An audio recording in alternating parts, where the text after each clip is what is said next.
mic drop. Or not mic. Got a new host. Yeah. Welcome to Uninfluenced. Is my mic good, or do I need to pull it in? You're good. Okay. Welcome to Uninfluenced, guys. We got a special guest, Burton Hughes.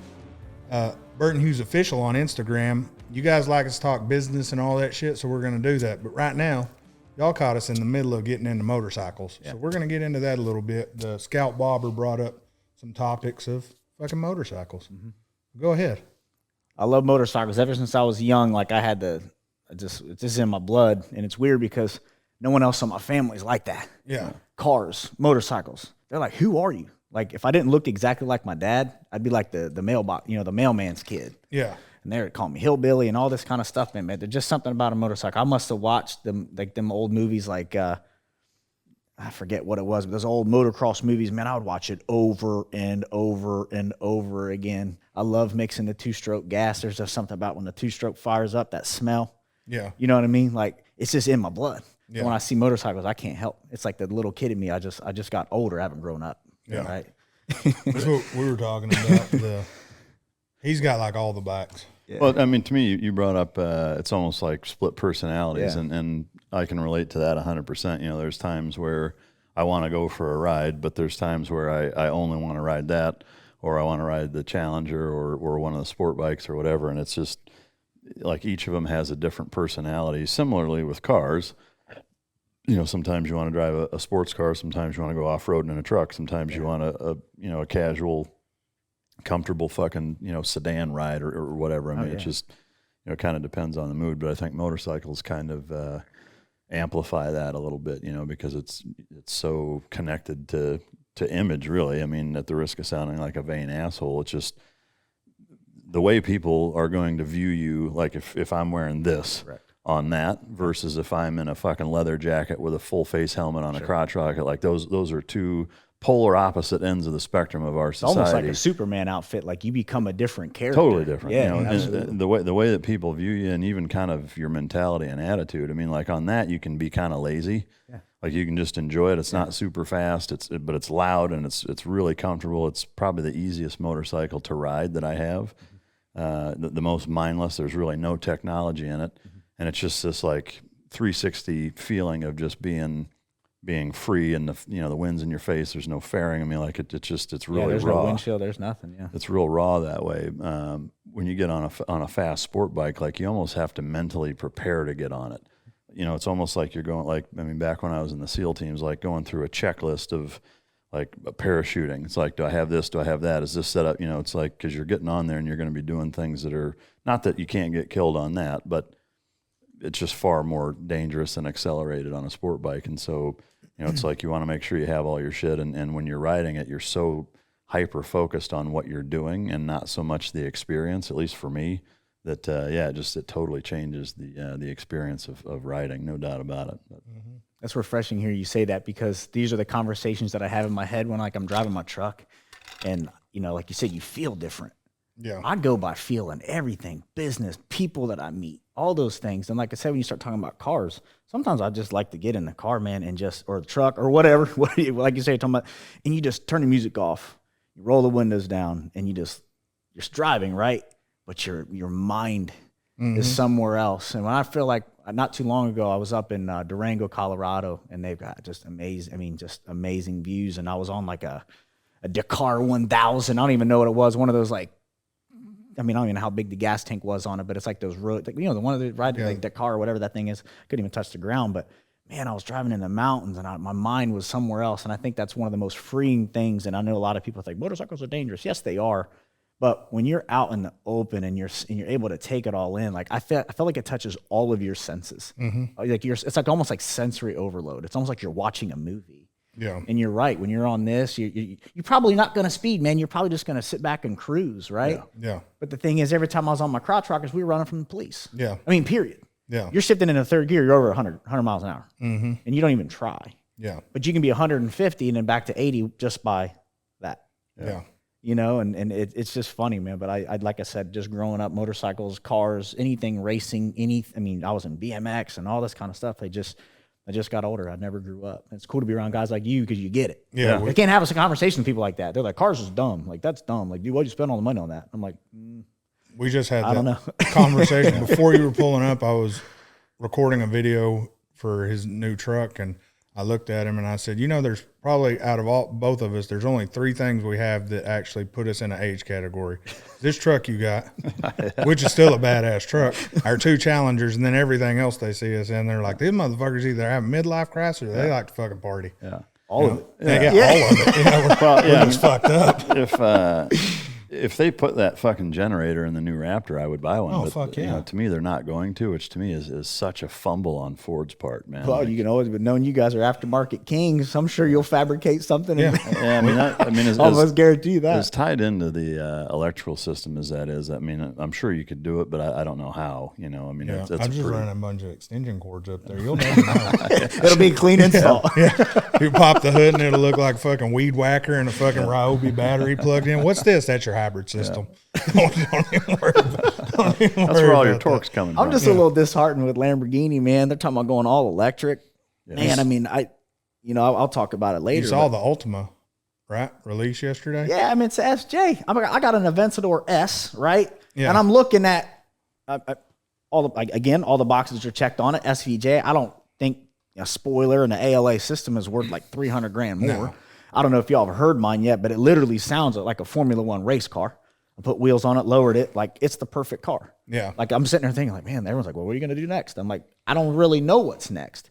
Yeah. But I'll tell you what, all I know is if they go fully electric, I'm going to go somewhere else. Yeah. Well, if they go fully electric, that car you got went from $400,000 to $800, $1 million. I just got offered, I paid mid threes. I got that thing for, I got offered over 400. Yeah. Just last week alone, I started thinking like, that's great. I could make $100,000. But then I started thinking like, what am I going to buy? Yeah. I really like those F8, Tributos, but then every time I buy something, then all the Lambros get upset. That's why you just don't give a fuck. Yeah. That's where I'm starting to get to that point now where I just want to do what I want to do. When I had my Huracan for 3 months, I think that's my average of owning a car, 3 months. Someone started a rumor, and we'll get into that in a minute about rumors in the supercar world. But going broke. Yeah, going broke. Or I'd never made my payments. They'd say which we finance it through the same place, me and you. So as well as I do, I don't get to skip 3 or 4 payments. And then, shit, payments coming up. Better trade it in. Yeah. No, I got to start making fucking payments right away. So I go through them, but I was in the Lambros or Lamborghini Dallas Club. Yeah. Man, as soon as I switch cars, it's like, new phone, who this dude? It's like, what the fuck? Yeah. With everybody else I meet, in all other walks of the car world, it's like, they don't give a fuck. It's like, I'm not brand loyal. I'm fun loyal. I want to have fucking fun. And I want to test my limits on everything, which you kind of did with you had the 488, you had the Huracan. Yeah. You had the Rolls Royce. Bentley. And then I built that SEMA Bentley. I don't know if I knew you then. And then you went bankrupt was the rumor. And then you got the Aventador. That was the rumor. Is a lot of us in the supercar world are making moves to go up. Sometimes you go backwards, trade up. or you're selling, or you're moving pieces to get to these next cars because they're not cheap. We're buying houses on wheels and driving the fuck around. And sometimes your bank's like, hey, bro, you got to move this, and this. So you got to play with pieces, and you start moving those pieces, and everybody's like, I'm pretty sure that dude just filed bankruptcy. Yeah. I'm waiting to look in the courts, but I'm pretty sure he's broke. Well, motherfucker didn't look broke to me. Well, the thing is, for me, man, is like, I'm 39, right? But the thing is everyone's like, well, you leased it or this and that. Like, look, you can't walk into the Lamborghini dealership and say, I want to buy that $400,000 car. And then we're like, well, you're $50,000. We're a little off here, So that's a little bit of it. And I bought my first one. I talk about this a lot. Remember the movie Pretty Woman? Remember when she walked into that store? Richard Gere gave her like the credit card or whatever it was. And she's like, how much is this dress? And they're like, oh, too expensive. That actually happened to me, and I know it happens to a lot, but Lamborghini Ohio in Marysville, Ohio, it was like the largest Lamborghini dealership, and it ended up going bankrupt. It's kind of funny how that worked. But anyway, it was like Harvey Ford and Steve Evans were running the dealership, and I remember how I ended up even, like I said, in 1989 was the Countach on the wall. I always wanted a Lambo. Yeah. Right? I couldn't really make the Murcielago work, but then they came out with the Gallardo, so it was like 04, I think those came out. So it was 08. And I called my insurance guy up. I started making some good money. I started making some moves young. I was like 23 or 24. Anyway, I went to the Lamborghini dealership because Chase was like, yeah, we got you. Anything you buy over 100, you got to bring to the table. But we'll give you 100. You pay the difference. Okay, so I called the insurance guy. I said, how much is the insurance? He's like, what are you doing? So I thought it was going to be $500 or $600 a month. He's like, actually, it's $82 a month for full coverage. And he's like, in comprehensive, you're not going to drive because it's winter. He's like, so for like those 4 or 5 months that you're not going to drive the car due to climate, he's like, it's like $70. He's like, that can't be right. That was the wrong thing because in my mind, justified. Oh, yeah. 100%. I'm like, oh, it's a great deal, whatever. So I ended up going down to the dealership and I said, hey, I'd like, put a deal together. And they're like, this and that. And I'm like, well, I want an Eeyore, I want silver, I want yellow. And they're like, well, this and that. I got frustrated after 2 weeks. I got on DuPont Registry and hit up the guys at Lamborghini Houston. And anyway, made the deal work. They were super nice about it, And my feelings were kind of hurt, to be honest with you, Yeah. I'm not going to lie. I mean, we can be tough guys, but my feelings were hurt that they kind of blew me off because I gave them 2 weeks to find me a car. So anyway, they shipped the car to my house. I didn't sleep for like 3 days because the guy was like, well, I'm in Tennessee, as he was, working his way to Ohio. And then they show up. All my neighbors think I'm a drug dealer. It's absolutely hilarious. They probably do. They think I am. But anyway, they back off a Bentley. They back off this really cool Indian motorcycle. That's where I found out about him. It had like a cool saddle seat. So I'm like, wow, that's awesome. My Lambo was on the truck, but I'm looking at everything else. They're backing off the truck. Anyway, he pulls it down. I have no idea how to drive it.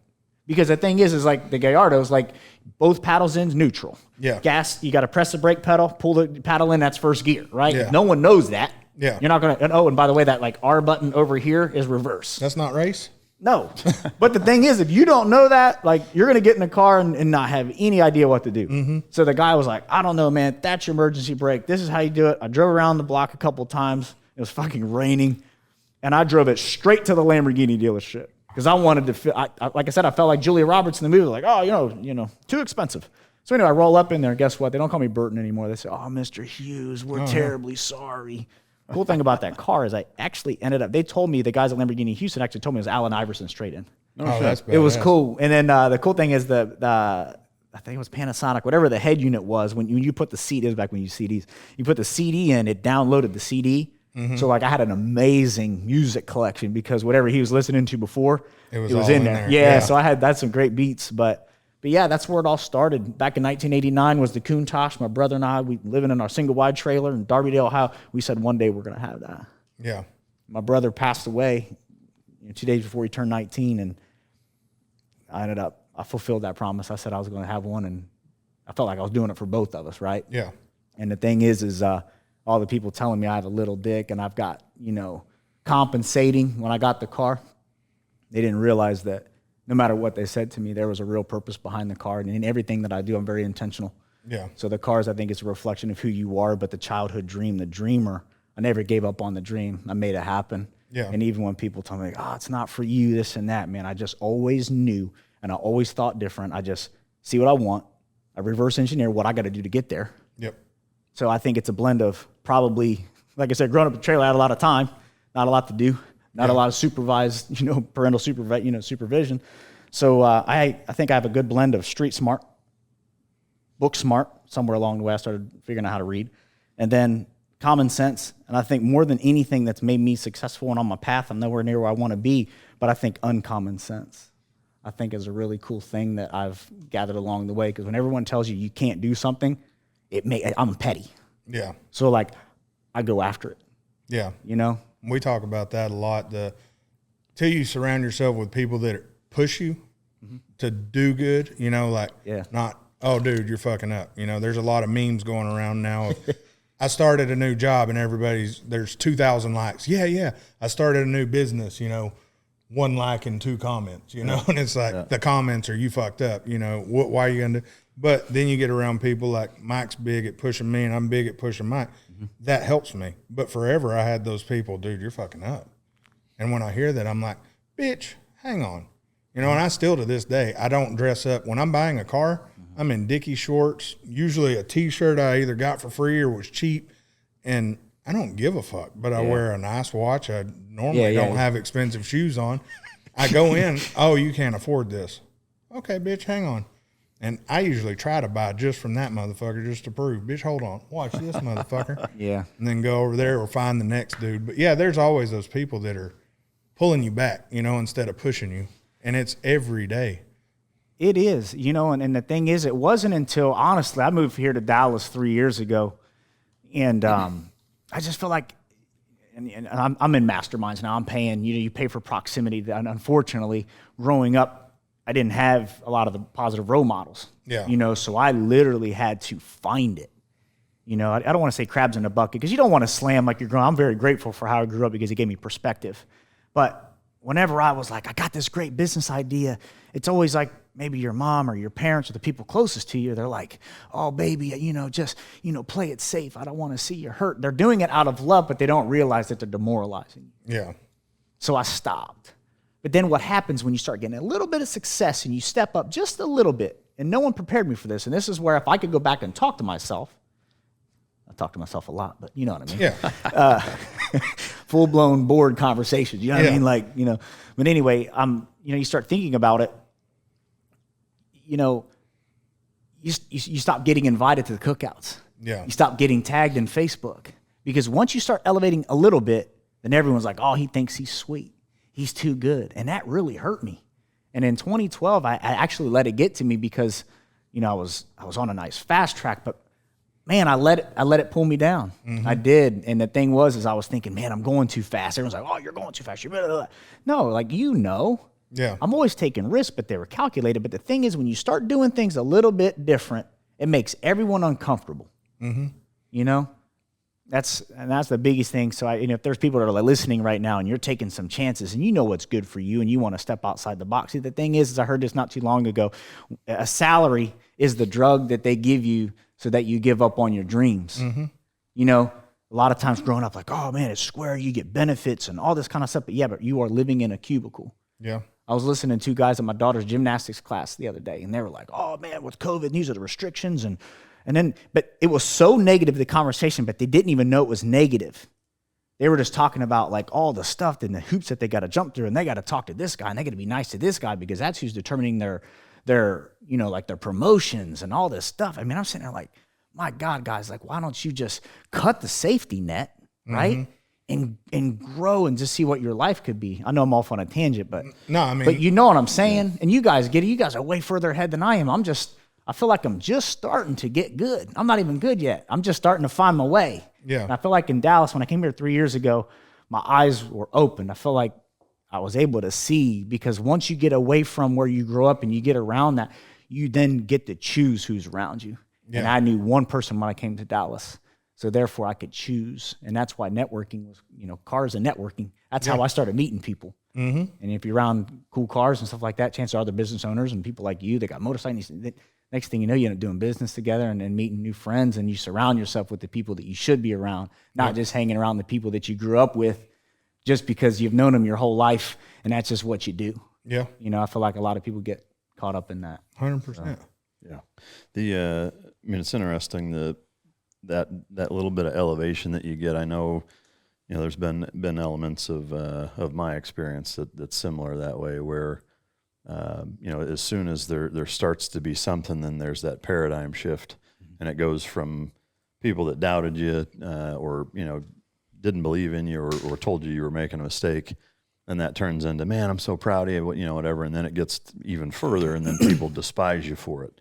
You know, that's exactly right. I mean, it's a really shitty shift, but it also, I think, does you a favor in that it highlights, you know, the people that should be in your life versus those who shouldn't. You know, and I know over the course of my adult life, my circle of trust or you know, my close group of friends has largely stayed the same, but a lot of the people that are kind of the acquaintances, the people that you know, are in your life to some extent, that's changed fucking dramatically. Yeah. You know, and I do believe we've talked about this before. I mean, that, you know, the 5 people that you surround yourself with playing such a huge role. I mean, I can't stress that enough. Like if you're hanging out with people that are living in their mom's basement that, you know, work at the fucking grocery store sacking groceries, not that there's anything wrong with that, but if that's where you want to be, then hang out with those people. But if you're trying to elevate it, yeah, like if you're still doing the same dumb shit that you were doing in high school and hanging out with the same people doing the same shit, you're going to keep doing that same shit. And on buying, you know, whether it's cars or bikes or houses or anything that you're using some of your success to enjoy life. That's another thing I've seen people be critical, whether it's to me or other people that I know that, you know, that do stuff like that, is that while yes, you shouldn't buy things that jeopardize your financial success or your ability to conduct business and not put yourself in like a jeopardized situation. But on the same token, and I've seen a lot of people do this where they've got a significant amount of money and they continue to just put every fucking dime back into it, is that you never know what tomorrow brings. And the last fucking thing I want is to be 90 years old on my deathbed being glad that I saved a bunch of fucking money. You know, like what the fuck good is that going to do? Like I want to have a memory bank of a shitload of just phenomenal fucking experiences that I can remember, you know, and the people that I was there with or shared them with or whatever can remember them also. You know, to me, if you don't have that, you're making a fucking mistake, you know, plain and simple. Yep. It's funny you say that because I got a brother and he I'm the dreamer, right? My other brother is like the scholar.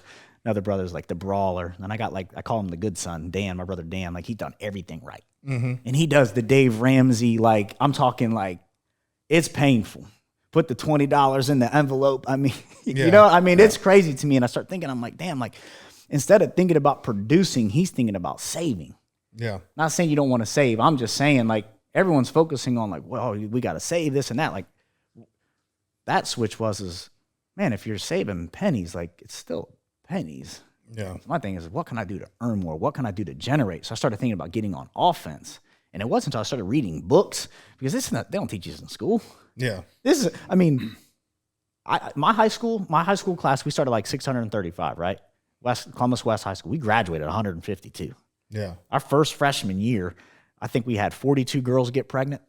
That's some good odds if you're a dude. Good ass school. Yeah, you're Pound Town, you know? Yes. But the thing is like, there was, you get trapped, you know? So I think a lot of times the teachers just, you know, they're just hoping just kind of pass you through. But I mean, one of these kids I played football with, he strong-armed robbed. I think he got 20 years in jail because like, on lunch, he went and like with the gun and robbed the convenience store.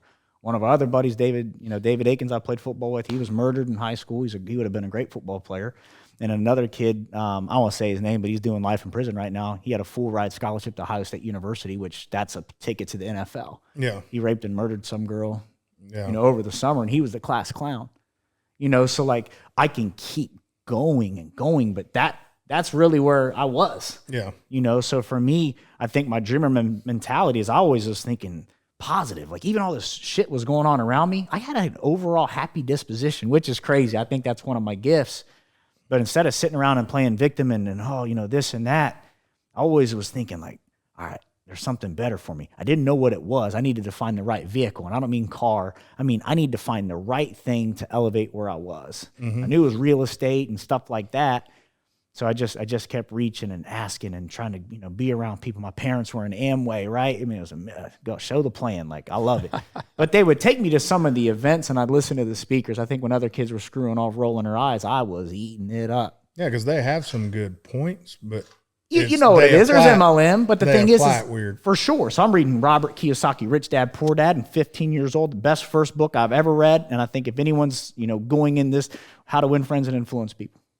That was a great one to start with. So like I was literally in school, didn't apply myself. I was, you know, a C student at best, but I was getting the information that I needed. Yeah. I had to go out and get it. Yeah. You know, because that's the stuff they don't teach you.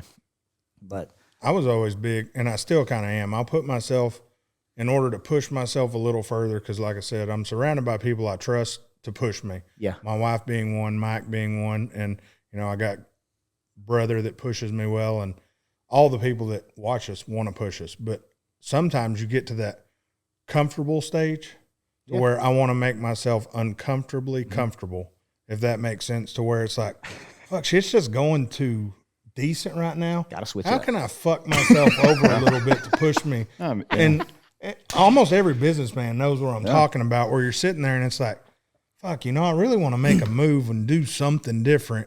Yeah. I can afford this. Mm-hmm. It could fuck me up, or it could make me work harder. Yeah.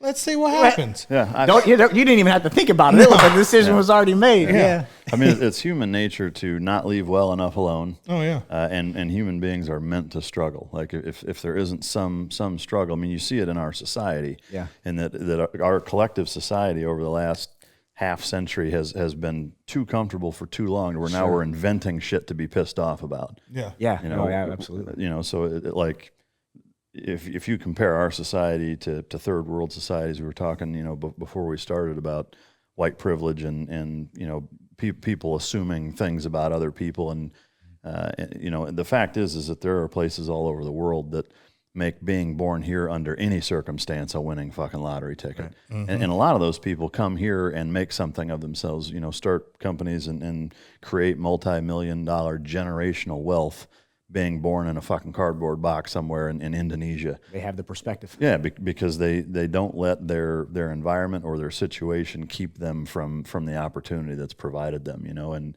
that's the biggest lesson I think people need to learn and realize here is that, you know, there's no shortage of opportunity. Like you can pick one or two roads. You can point the finger and blame your circumstance or the hand you were dealt and complain and be a victim, or you can use whatever fucking resources are at your disposal, do something with them and do whatever the fuck you want to do with your life. And most people just don't do that. You know, it's unfortunate, but you'd said that, but I think most people are risk averse. Yeah. They're like, you know, I think that can definitely hold you back. You know, it's a perfect example, like with my one brother, Dan, like he's super calculating all that kind of stuff. But me, like, if it makes sense, I'll see what happens. Because if I fuck it up, I'll unfuck it and I'll learn. Yeah. And then I don't give up. But the thing is, like you said, like I'm actually more comfortable being uncomfortable. Yeah. I hire coaches to push me. You know, a lot of people are like in these masterminds and they get these coaches, right?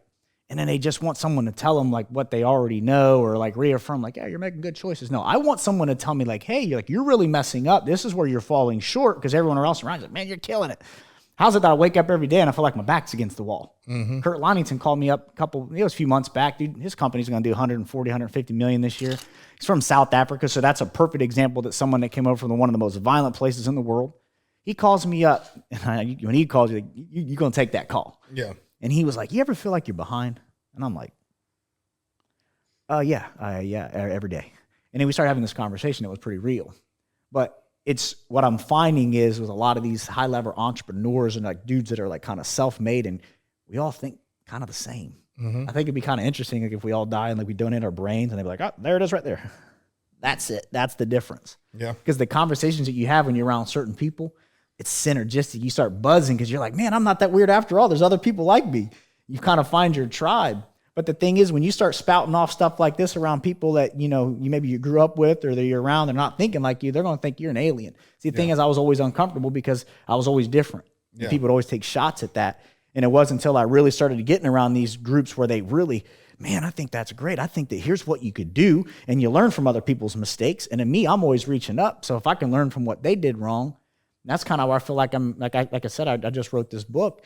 It was me trying to, you know, I don't know if you ever feel like you make it, because I definitely haven't made it, right? Yeah. But I feel like I'm on the right track. So if I can save someone some heartache and disappointment, I feel like you need some life challenges, though. But if there's some things that I could help some people along the way, that's why last year I was literally on a treadmill and I got like this, I feel like it's a laser beam or a lightning bolt that hit me that said, man, you need to put this on paper. You need to quit screwing around. Yeah. Because it had been in the back of my mind. So I started putting my thoughts on paper and then. That's what we've talked about that a lot too. If you keep a thought in your head, it's just a thought, a wish, or a dream. Mm-hmm. But if you put it on paper, it becomes reality. Yeah. And that comes with your business plans, your thoughts, anything you got going. If you don't write it down and it's just up here, it'll either stay up there or it'll get lost. If you write the shit down, there's more of a chance to make it reality because you just moved it into reality. Yeah. You know, and people don't realize that. And you mentioned you have a book coming up. Yeah. What is that book? It's called Align Your Empire. Okay. And for like whatever reason, like the last couple of years, I was talking about alignments, and everyone's like, you know, I feel like last year during COVID, I feel like everything, depending on what side of the spectrum you're on. I mean, some people are like, man, this is fake news, and some people are literally like wearing 3 masks in their car and then they're by themselves, right? Yeah. But they're literally so scared in their mind that they're gonna die, right? Yeah. So like at the end of the day, like I feel bad for them too. Yeah. And then you got me down here in Texas. I'll stall you every weekend it. during COVID. So I'm like, if it's going to take me out, it's going to take me out. But the thing is with Align Your Empire, I started thinking, man, like in life, man, I've never had balance. If you're building a business, you're not going to see your friends, right? Yeah. If you're building a business, you're not going to be able to be networking as much. So like everyone's like trying to find this balance. I think balance is a myth. I feel like everyone's trying to be comfortable. And so if you're building a business and you're not, it's like socially, here's what I do.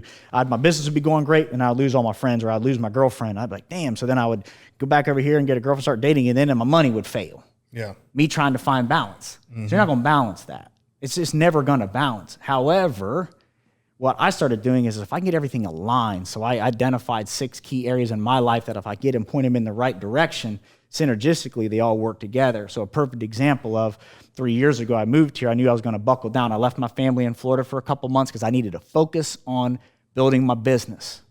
What I do, I took all the distractions away. I went after, like the roofing and contracting, and I doubled down. See, the thing is, my wife was 7 months pregnant at the time, so and it couldn't move. Couldn't move. But the thing was, I built my business, but I told my wife, my daughter, look, Daddy's going to go work.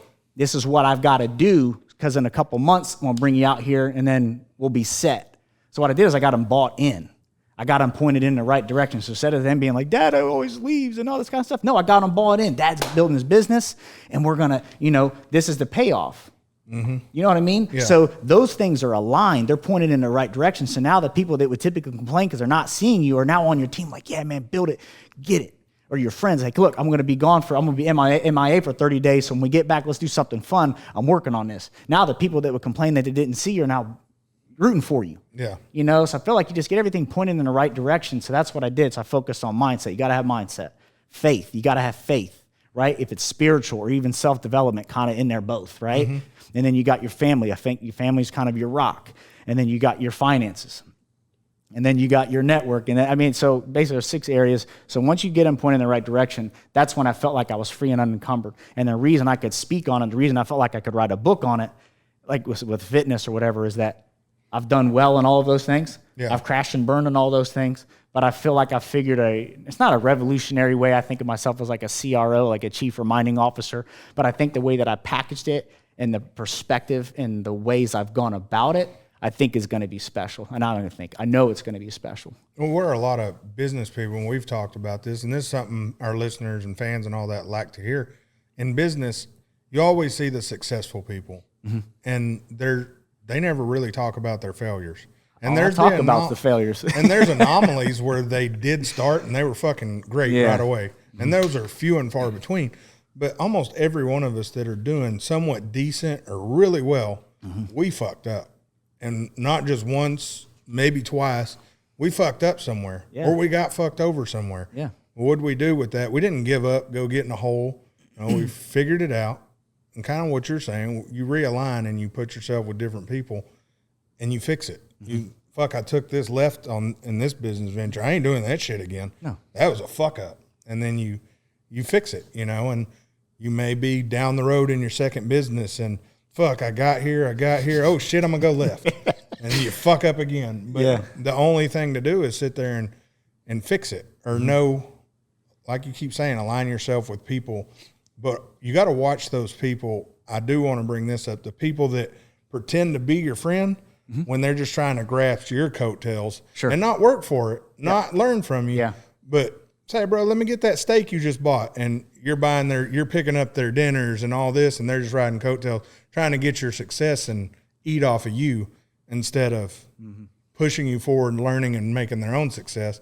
They're trying to pull you back a little bit so they can hold you back, if that makes sense. I could name some examples of it, but we'd be here for this would be a week-long podcast. I feel like I've been fortunate enough. I do want to touch on a couple things in my childhood. I think that it'll give kind of perspective as to why someone like, well, this guy's just a contractor and I'm just a guy. Well, that's the thing. You're just a roofer, right? Yeah, contractor, technically, on paper. And we talk about that at meets. Someone walks up to me, bro, what do you do for a living? I have an identity crisis because I don't even know where to begin. I just tell them I'm just a plumber. I just say as little as possible. Yeah. Well, when someone asks me, what does he do for a living? I don't go into your whole bio. That motherfucker sells dogs. Yeah. What? And he's got this? Yeah, he sells drugs too. And then Bitcoin. Be like Bitcoin. Yeah. He's on what's this thing called Doge? Yeah. Yeah. I am curious before, or in conjunction with getting into your childhood. Yeah. Just because I think, the highlighting failures sets people up for understanding the success a lot better, and knowing where you've struggled, I think, is paramount to understanding then, what you did to overcome that and then ultimately be successful. Could you, if you can, provide just like a brief example of each of those 6 things where you did fail?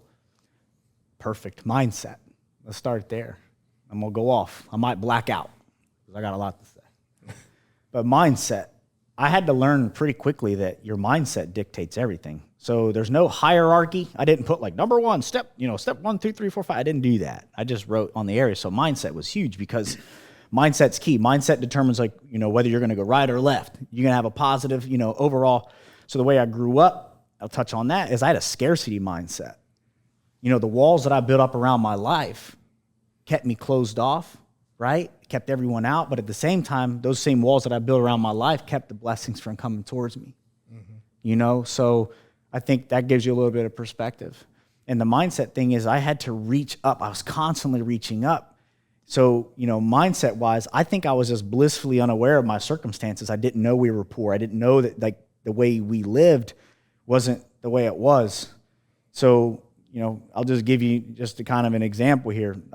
Everyone has a story. Mine's not better than anyone's, but I just give you a little bit of perspective because here you got this guy sitting, talking motorcycles and cars, but who is this guy? So give me an opportunity to just kind of speak on that. So mindset. I knew at a young age I was a dreamer, but the thing is when you're talking about writing down your dreams, that's cool, but are you going to follow through with it? Mm-hmm. That's mindset. I think a lot of people have vision boards, all this kind of stuff. You know what the thing was, man? I always delivered. Yeah. Even when I was young, if I said I was going to do something, I did it. I followed through, and I did my best at it. But that's innate. That's not normal. Most people are like, I wrote it down, so I'm on my way. I'm working on it. That's everyone. Yeah. But me, I was always like, well, if I'm going to write it down, I'm going to get after it. Yeah. I just didn't know any other way. So my mom, good woman, married 11 times. I had more stepdads and stepdads and boyfriends coming in and out. Yes, sir. God damn. 11 times. I thought I heard that. Good woman. My mom might hear this, and Mom, I'm not saying this to embarrass you, but this is real. I got to speak on this because I was affected by it.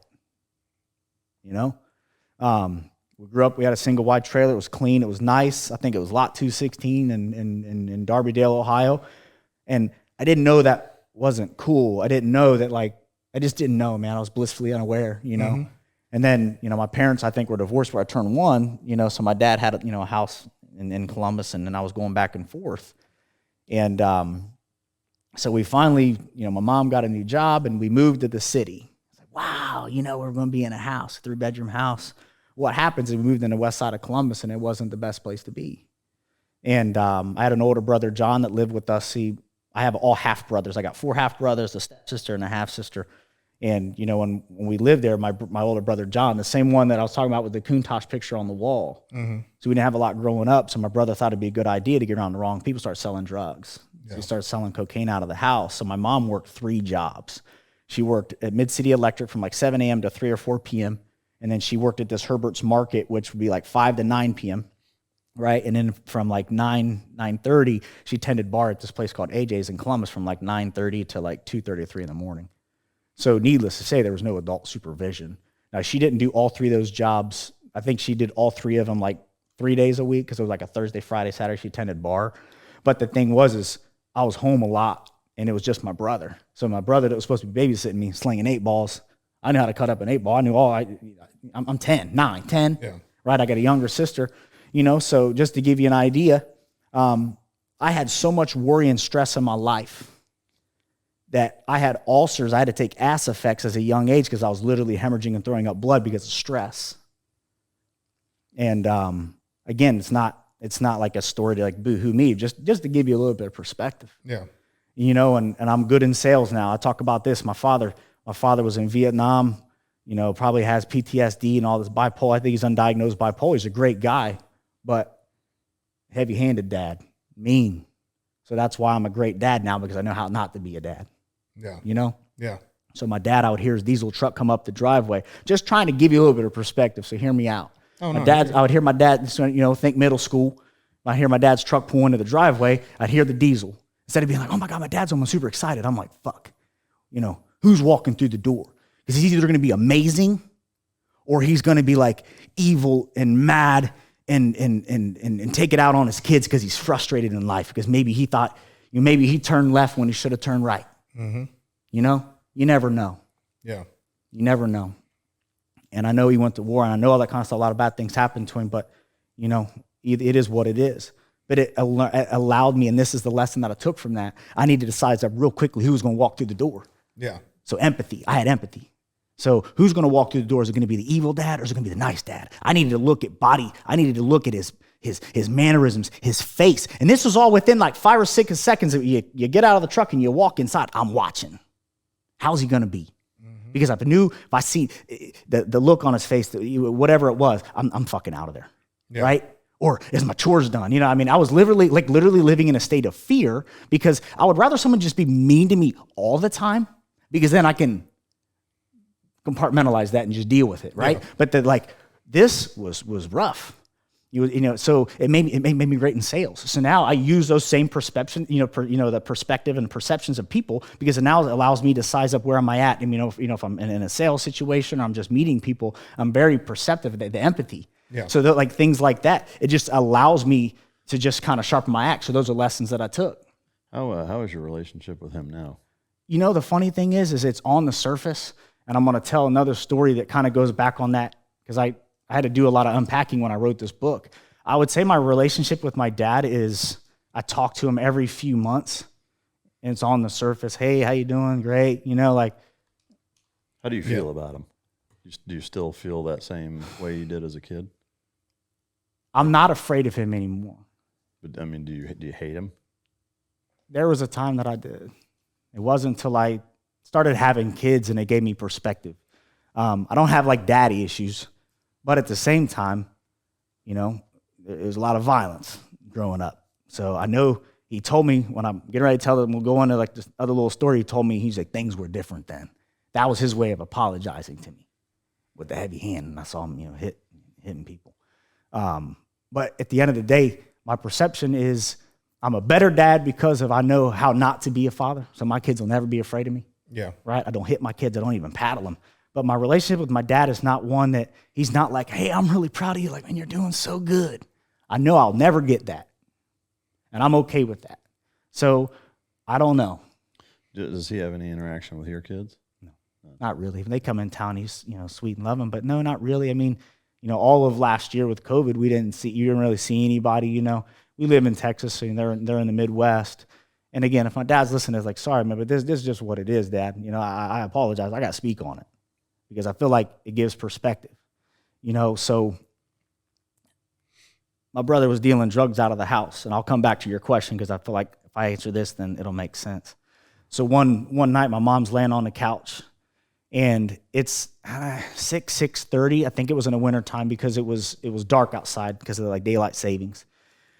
And I'm in the front room, my brother John, my mom's laying on the couch. So she's laying on the couch. Can I stand up to kind of show? So imagine this being like the front door. Mm-hmm. The door swings open. So this couch is literally facing the door, right? So she was laying down taking a nap. And boom, boom, boom, boom, boom, boom, boom. We heard 6 shots. We had a drive-by shooting at the house, right? So freak out. What's going on? Trying to figure, drive-by shooting at the house. Casual, just a casual night. Drive-by shooting at the house. So we all freak out. Mom jumps up. Don't know what's going on. We saw that 2 bullets went through the front door. 2 went off the kick plate, the brass kick plate. But here's the crazy part. One of the bullets went directly into the couch, and I've got the photos on my phone to show you because I think people hear these stories and be like, come on, man, you're embellishing. And no, it's exactly what happened. So my mom's laying on the couch. If it would have been 4 inches higher, because I'll show you the photo. I'll show it to you after we get done. Maybe we can share it. Yeah, we can. But it would literally go straight through the top of her head. If it was up a little bit, it would have went straight through her head. History. Yeah. We never talked about it. We never unpacked it. I never told anyone because what am I going to do? Tell school? I'm going to tell my dad? And I'm going to go live with my dad? You got to be kidding me. There's no way. So what I do? I ate it. Yeah. I ate it. We never talked about it. Never talked about it. All I know is 2 days later, we got a new front door. Mom still got the couch to this day. But the thing was, again, back to that stress, I literally have ulcers. I still battle with them today, just from stress and worry. So crazy thing, when you're in 5th grade, you love school. You love it. Like, you're excited, like, oh, I'm going to go to school, because it didn't get hard yet, right? We were in long division, and I remember I got super stressed out because, like, with long division, like, again, I didn't have a tutor. I didn't even know that was an option, but we had a math test on Friday, and I was super stressed out because Tuesday night was a drive-by shooting, so we had Wednesday, Thursday, so, like, Friday morning, I'm like, I'm sick. I don't go to school. My mom left before, so I had to get up. I was always pretty independent. I had to get up. I got myself dressed. I cooked my own self breakfast, Anyway, I decided to cut school that day. It was the weekend. I was supposed to go with my dad. Saw my dad every other weekend. So I decided to cut school. School calls the house. I see it. I can see it on the caller ID. I'm like, I'm not answering that. So I'm like watching, Price is Right. Bob Barker's on the Showcase Showdown. You know what I mean? I'm watching it, and my mom walks through the front door, and she's like, I hid underneath the kitchen table. TV's on, lights on. She's like, what are you doing? And I didn't have the heart to tell her, like, hey, like, I feel like I'm going to bomb this test. We had a drive-by shooting on Tuesday night, pretty stressed out. I didn't say anything. I just said, I'm sorry. So she calls my dad, tells my dad. So my dad's coming to pick me up, for my weekend to go over there. And I'm super nervous. It's like 5:30. He picks me up. See, I don't ever talk. I don't talk. I just eat it. I just swallowed it. I swear to God, we pulled out of the driveway, turned left. My dad says, why'd you cut school? He's like, we don't fucking do that. And like, backhand punched me in my face twice. And I ate those fists, and it literally, I hated him. But he wasn't going to see me break. I ate those, I sucked down that copper taste of blood in my mouth because it just blew my mouth wide open. And the tears running down my face, I just ate them. And I didn't tell him that I was demoralized, because I couldn't tell him that the reason I cut school, Dad, is we had a drive-by shooting on Tuesday. Yeah. And my brother's dealing drugs out of the house.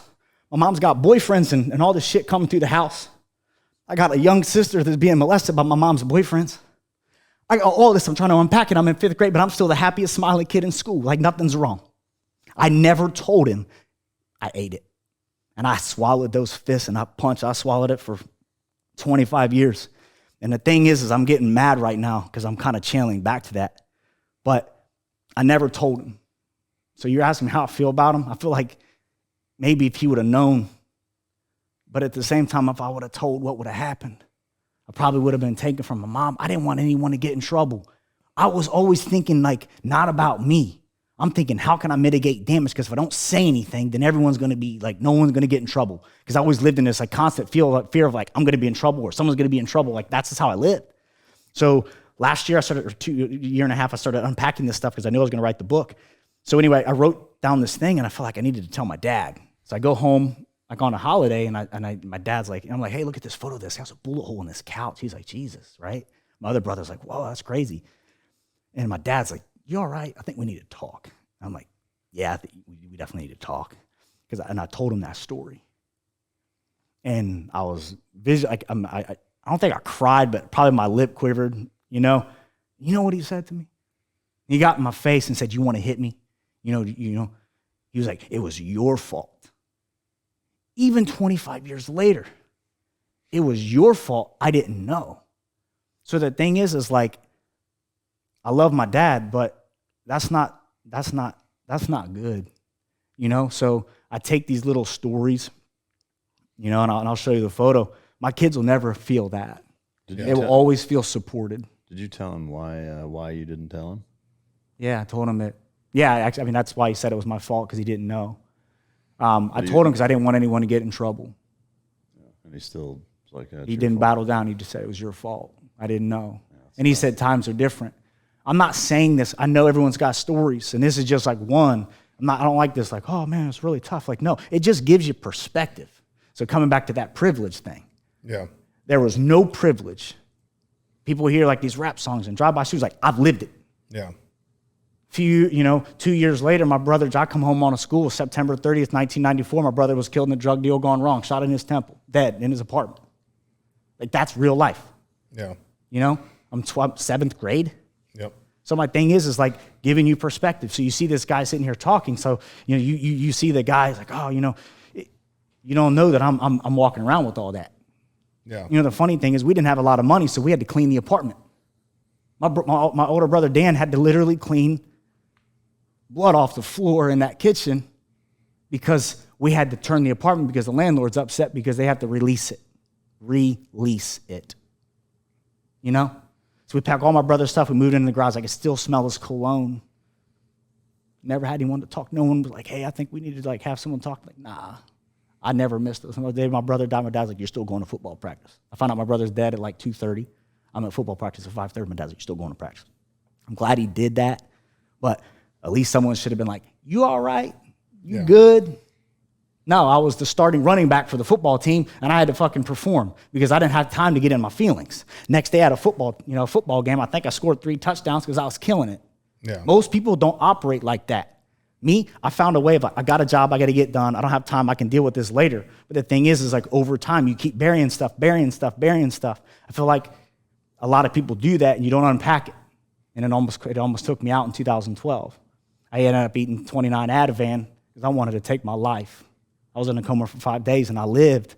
But it was because I needed to unpack all of this shit that I wanted to just be successful and prove everyone wrong. But at the same time, you can only push that shit off for so long before it comes back to you, and you got to unpack it. Mm-hmm. You know? So, and we talk about that off and on in our personal side. I appreciate you allowing me to share that. Yeah. I really do. That's the stuff we want. And you're not alone. I've talked about that a lot too, the hood. People say white privilege, all that. People don't realize there's hoods all over. There's Hispanic hoods, white hoods, black hoods. I mean, just because you're white don't mean you're privileged. I grew up in a trailer park just like you. And we've talked about my dad was abusive, military guy, same as yours. And it sucks because, like you said, you don't, as a dude, we don't want to be bitches. You know, we're taught, don't be a bitch. Nah, don't show emotions. Don't show emotions. Emotions are weakness. Mm-hmm. Especially anybody who's raised around military, guys like you who are in the military. I cry all the time. I know, I seen you yesterday. And I weep. I don't cry. I weep all the time. But I mean, and something guys got to realize is sometimes you got to open up, even if you're just opening up to yourself. Fucking write that shit down in a book somewhere, lock that motherfucker up. Don't make you a bitch. Yeah. Open up. Find somebody you can share your issues with, whether it be business, personal, fucking anything, and share that shit. You know, find somebody that can lock shit up, listen to you, and share it. And I think on the privilege thing too, I think where our entire society has gone off course is by finger pointing. Mm-hmm. You know, white privilege being kind of a classic example of that, but it's a multi-way street, not even a two-way street, and that, you know, for anybody out there that says, oh, white privilege is this or that or whatever, or looks at you or at me or at him or whatever, like you can look at us the way that we're dressed. Again, riding that is gonna depict a certain type of person. Sure. You driving a fucking Bentley Continental GT is gonna depict dressed like that is gonna depict a certain type of person. Now you could, dress like the front man of fucking Motley Crue and ride that and look very different also. But the same way that, you know, people dressed, any certain way or in any contextual association with an environment are gonna give off a certain personality or vibe or trait or whatever, and where everybody goes wrong, this is for everybody, it's for white people, for black people, for Asians, for Latino, whatever, is that when you look at somebody and you assume any fucking thing based on their race, how they're dressed, what they're driving, any of that shit, you're wrong. Yeah. Mm-hmm. But that's for everybody. Like for a long time, it's always one-sided. Yeah. You know, it can't be okay to expect that white people don't assume things, but then you assume that white people have this because they're white. Like, if you don't want me to assume shit about you because you're black, it's a two-way street. It's a 100% two-way street. Don't assume shit is a certain way because I'm white. This is something I had two, black special operations guys on my podcast right after the George Floyd shit to talk about it. And one of the things you hear very frequently that a lot of times prominent black, whether they're politicians or pop culture figures or whatever, it's something that you hear all the time. You don't know what it's like to be a black man in America. Sure. It's like, you're right, I don't. But guess what? You don't know what it's like to be a white man in America either. Yeah. You can assume that shit is easy for me. You know, but I can tell you from experience, like I think we all can relate in the last few years, like if there's one group of people that nobody gives a fuck what they think, it's a straight white American male. Like, we're being attacked. We're under attack. I mean, like you can't have a gripe about a fucking thing without it being dismissed and being called bullshit and saying like, you know, what the fuck do you have to complain about, you white privileged prick? Like, and again, I will say for anybody that assumes that that's a thing, I want you to think to yourself, do you like when you have a legitimate gripe or bitch about something and somebody dismisses it? Fuck, nobody likes that shit. You know, so, you know, to your point, like, you know, the picture that you're painting, yes, it does, you know, paint a perspective that's very different than I think people who've never met you, don't know shit about you, seeing you sit on the couch, would not have thought a lot of the things that you just said. To me, that's the important thing, but it's important for everybody. You know, it's important for us not to think certain ways. It's important for everybody else not to think certain ways. And I just, to me, I think that's it's an important point to bring up. I always thought he was a metrosexual prick. I am. Silver spoon mother. Yeah. But the thing is, guys, is like, I just think that the biggest thing for me is I always knew there was something more. Mm-hmm. Even through all this, I can call it a defense mechanism. Maybe a shrink or whatever would like have a field day with me, I'm sure. But I was always kind of like, even now I have to watch it. Like I was crippled with anxiety and like stress and worry, right? I had to rework that, and I'll explain that. And then I've always been, I won't say I'm like a depressed person, right? But like very easily, if like, you know, something goes bad in your business for a couple of days, right? Like it's over. Yeah. I'm finished. You know what I'm talking about? Mm-hmm. You go from like high to low, like, damn, I'm bipolar. No, you just, things happen. It's how you react to them. But I used to be crippled with anxiety and stress. So everyone's like, in 2012, you know, I had finished doing some work in Florida, and I moved back home, you know, and I had a marriage that was failing. So I moved back home to try to salvage it, you know, try to do the right thing. Anyway, I go to the doctor, and they're like, hey, you know, you need to take these anti-anxiety medicine, like, you know, and you should take this, you know, depression stuff. Like, it's a low dose. It's okay. It just turns it down a little bit, right? And it did. I liked it. I loved it, but it took my spirit, you know? And I didn't need the drugs. I didn't have anxiety. I just wasn't living. I knew I wasn't living up to my potential. I knew there was so much more, but I pulled back. I started playing safe. I sold my cars, moved back, you know, sold my furniture to move back to like live small. And it was to my DNA, was against my core principles, like who I was. I started to settle. I started thinking, you know what? I'm chasing this, and everyone's saying I'm moving too fast. I had become Mr. Ohio. I was a professional. I'm an IFBB pro in men's physique, so I'm on covers of all these magazines, and I was getting cast in reality TV shows. And I literally was like, I don't want any of it because it's bringing all these problems, right? And everyone, or even church, was like, man, that's sin. You don't want to do that. So I'm like, you know what? You're right. I started listening to everyone else before I started listening to the little voice in my head that said, look, things are going to get tough. You need to focus on it. Instead, I said, I take this 3 times a day, and it's just yeah, everyone does it. It's fine. Well, then what happened is I stopped caring, right? And the thing was, one day I was in the business of turning around underperforming health clubs. Like, that's another. I was in real estate, health clubs, I'm in sales, but I helped, you know, turn around clubs. So they'd send me in there, you know, redo the clubs, restructure some clubs, and then make them profitable. That's what I do. Again, sales all my whole life. So one day I wasn't even having that bad of a day. I just said, oh, fuck it. I ate the rest of the pills that were in the bottle. I wasn't even like boohoo crying, like depressed. I was indifferent, which is even scarier.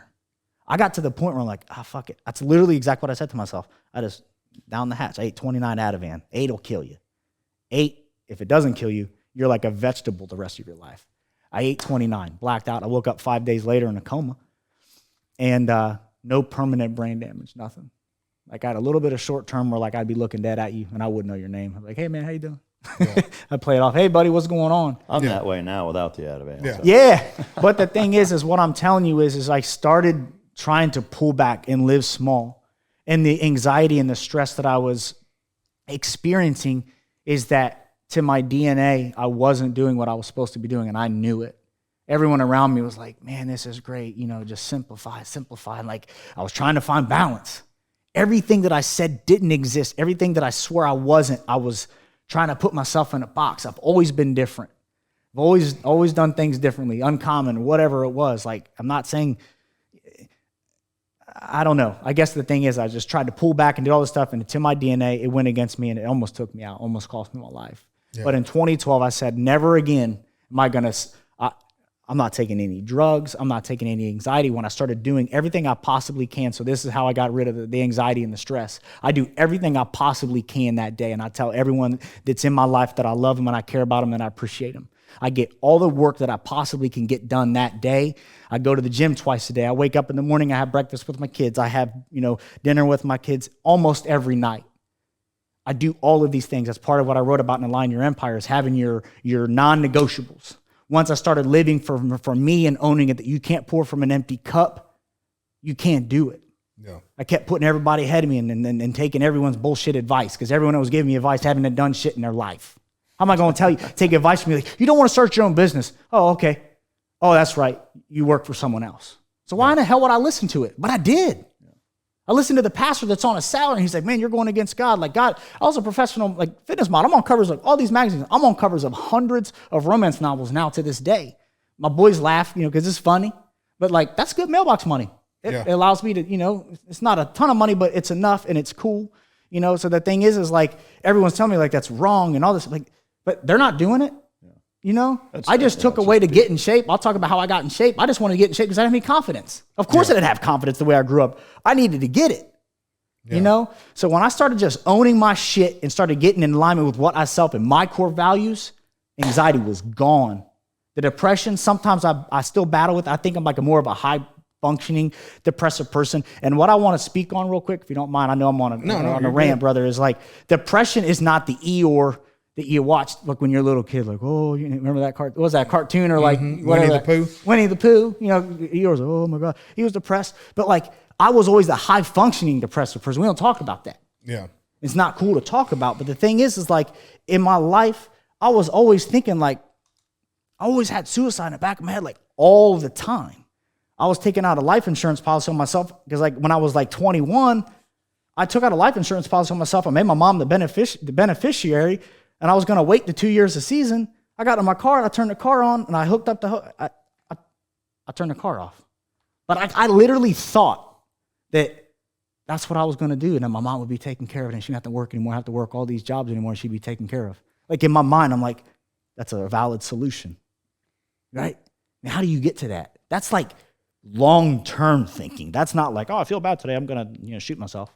Yeah. That was calculated, right? So in my mind, I was always doing that. And in 2017, I had my daughter, and I'm sitting there, and I was at work, and I carry a pistol, and I put it to my temple, and the way that cold metal feels. I said, nah, this ain't it. I don't know if it was God talking to me. He said, man, this ain't the way. Yeah. I went in the bathroom because I knew it would be easy to clean up. But then what would I be doing to my kid? But the thing is when you're pushing and you don't have anyone to talk to, I didn't have the positive people around me yet. I was getting, you're conceited. You think you're sweet. You think you're better. You don't love us anymore. You don't call anymore. I don't call anymore because when I call, I feel bad when I get off the phone because I'm being told that I'm living spoiled and that I'm not grateful. And that I'm moving too fast because I don't have anyone to talk to. Can't talk to your family. Who was telling you that? Family, brother. Is your relationship with your mom? I haven't talked to my mom in months. And I hate to say it. Again, I'm not. It's just when I get on the phone, I love my mom. It's great, but I don't know, man. Just depressing a little bit. Yeah. And they don't know how to move. And I think at the end of the day, all I want, from my folks, and again, this ain't supposed to be this guy's got parents issues. It's not that, because I'm okay with where I am, but I just want somebody to be I just want them to be hey, man, we're proud of you. I don't get that.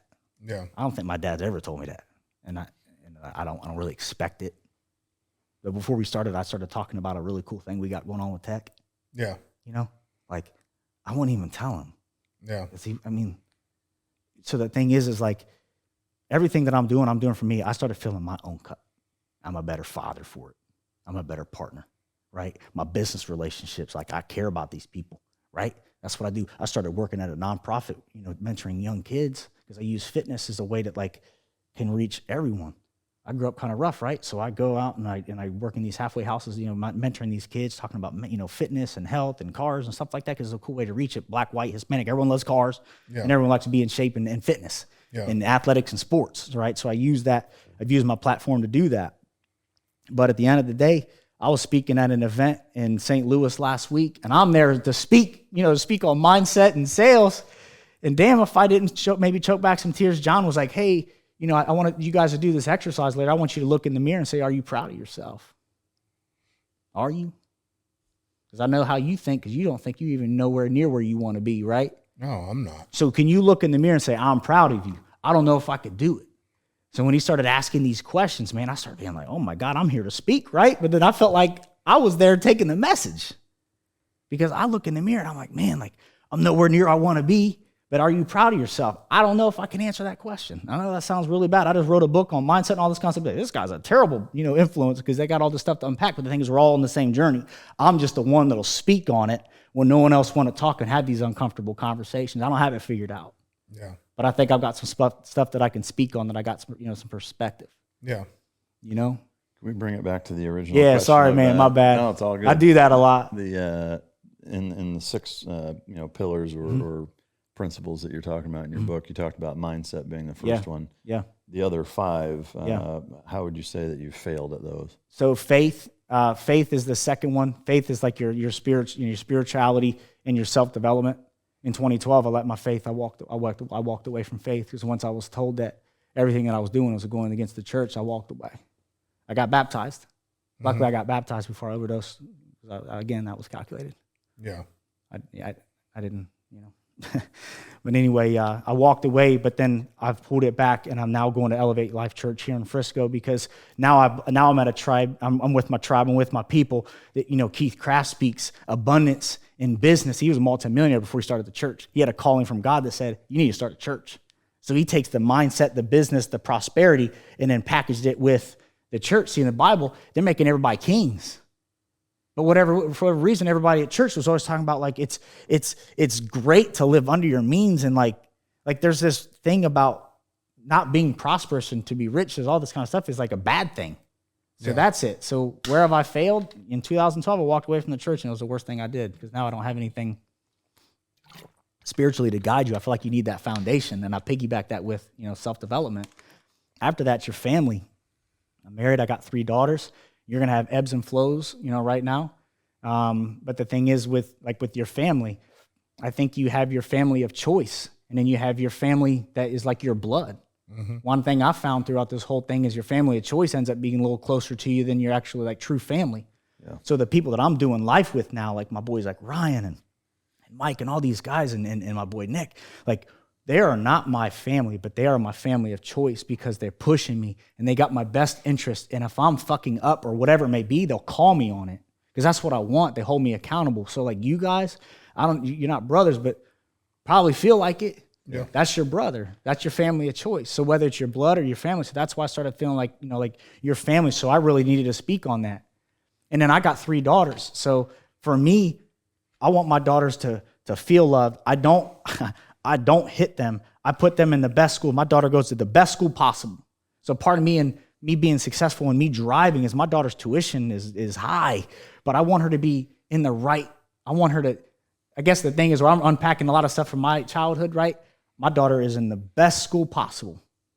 Make me feel good about it, because I know she's in a Christian school. She's not learning, just like stuff we were talking about, the critical race theory. They're teaching good, honest, and they're putting the spirituality on top of it, but they're teaching, core good examples. So me being successful, we can talk about the cars, but the money also takes care of your family. Mm-hmm.